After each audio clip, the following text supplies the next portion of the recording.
ঠিক ভিডিওর এই সময়টা যদি আপনি খেয়াল করেন, এখানে আসলে ড্রোন দিয়ে কিছু ক্যাপচার শ্যুট হয়েছে, যেটা স্লো মোশন করে আমি বোঝানোর চেষ্টা করেছি।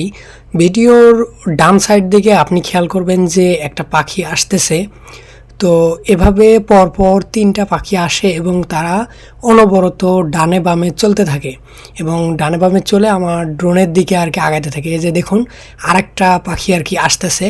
যদিও এই নদীর ওই পাড়ের দিকে একটু খেয়াল করেন, ডান সাইডে একটা পাখি।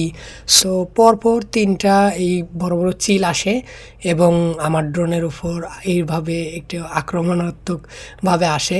এবং এরপর খেয়াল করবেন যে আমি আসলে ড্রোনটা উপরে নিচে করছি, অনেকবার ডানে বামে উপরে নিচে করছি। এই যে এটা হচ্ছে সবচেয়ে বড়, একদম কাছে দিয়ে গেছে। তো ওই সময় এমন মনে হয়েছে যে ড্রোনটা এখনই শেষ হয়ে যাবে। তো এইভাবে আসলে আমি ড্রোনটা আস্তে ডানে বামে ঘোরাইছি ওদের থেকে দূরে থাকার জন্য, যত দূর সম্ভব হয় ওদের কাছ থেকে দূরে থাকার জন্য আমি ডানে বামে করছি।